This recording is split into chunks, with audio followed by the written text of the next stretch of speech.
नमस्कार, आप देख रहे हैं वैश्व व्यापार न्यूज चैनल। मेरे यानी विनीता के साथ ये नजर डालते हैं आज की हमारी स्पेशल रिपोर्ट पर। जम्मू कश्मीर में अमरनाथ यात्रा से पहले सीमा पर सुरक्षा को चाक चौबंद करने के तहत भारत की सीमा सुरक्षा बल यानी कि बीएसएफ ने पाकिस्तान की ओर से लगातार हो रही गोलीबारी और आतंकवादी गतिविधियों का करारा जवाब देते हुए ऑपरेशन सिंदूर शुरू किया है।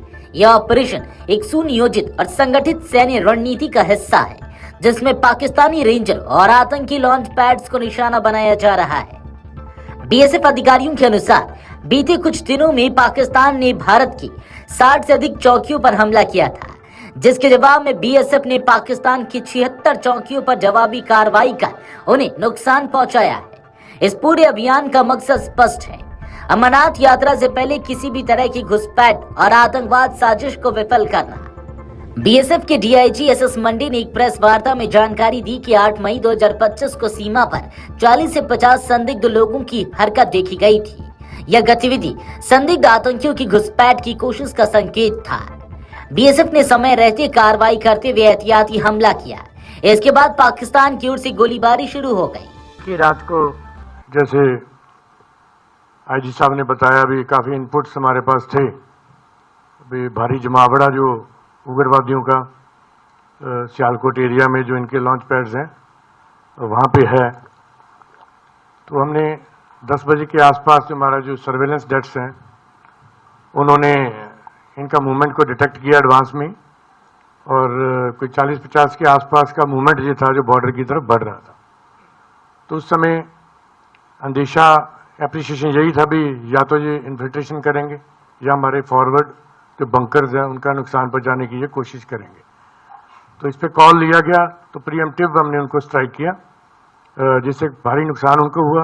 उनका मूवमेंट जो है स्कटल हुआ उस एरिया में। एंड जैसे हमने पहले से एक्सपेक्ट किया था, तो उनके कुछ पोस्टों ने बीएसएफ की बीओपीज पर काफ़ी हैवी फायरिंग उन्होंने शुरू कर दिया, जिसका रिटेलिएशन माकूल तरीके से दिया गया। वो ऑलरेडी प्लान था कौन सी पोस्ट में किस वेपन से हमने उसको साइलेंट करना है। It was already planned and बहुत अच्छा जवानों ने जो है उनका मुकाबला किया। मॉर्टर डेट्स का जो फायर बहुत स्किलफुल और बहुत स्टीक फायर था, जिसके कारण वो पोस्टों से भागते भी दिखाई गए, जैसे आपने वीडियो में देखा है।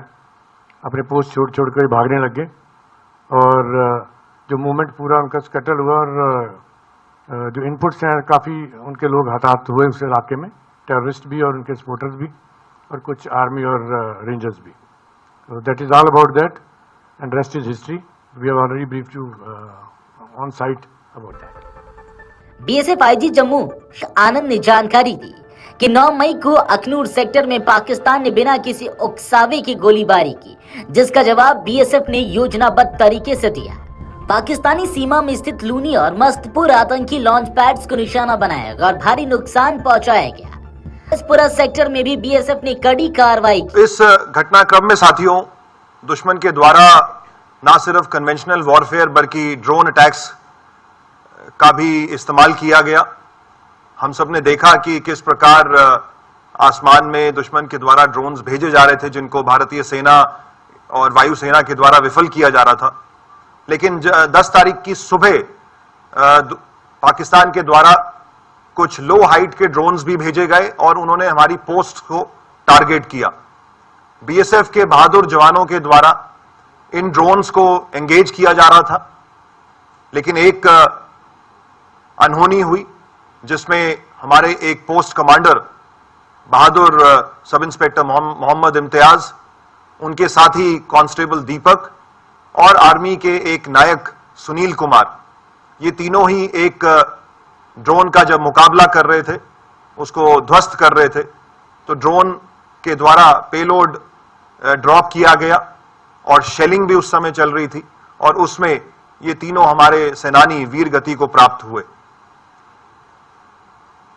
लेकिन बीएसएफ ने हौसला नहीं हारा और उस पोस्ट में और उसके आसपास की पोस्ट में हमारे जवानों ने डटकर दुश्मन को जवाब दिया, और उसी का ये परिणाम था कि पाकिस्तान में सियालकोट की इस बॉर्डर बेल्ट में दुश्मन को भारी नुकसान पहुंचा है। उनकी कम्युनिकेशन लाइंस को नुकसान पहुंचा है, उनके एडवांस सर्वेलेंस इक्विपमेंट को नुकसान पहुंचा है, उनकी पोस्ट्स को भारी नुकसान पहुंचा है। और जैसा हमने आपको बताया कि हमने उनके टेरर लॉन्च पैड्स को भी ध्वस्त किया है, जिसमें लूनी, मस्तपुर और चकबूरा, जो कि सांबा क्षेत्र के सामने है, ये प्रोमिनेंटली फिगर होते हैं। हमारे जो 2 बहादुर सीमा प्रहरी शहीद हुए हैं, तो उनकी याद में हम अपनी 2 सीमा चौकियों का नाम उनकी याद में रखेंगे। इसके साथ साथ सांबा क्षेत्र में हमारी 1 सीमा चौकी का नाम हम सिंदूर रखने का प्रस्ताव हमारे बल मुख्यालय और सरकार को भी भेजेंगे। कोई रिपोर्ट पसंद आई होगी, इस तरह की खबरों से जुड़े रहने के लिए हमारे YouTube चैनल को सब्सक्राइब कर वीडियो को लाइक जरूर करें।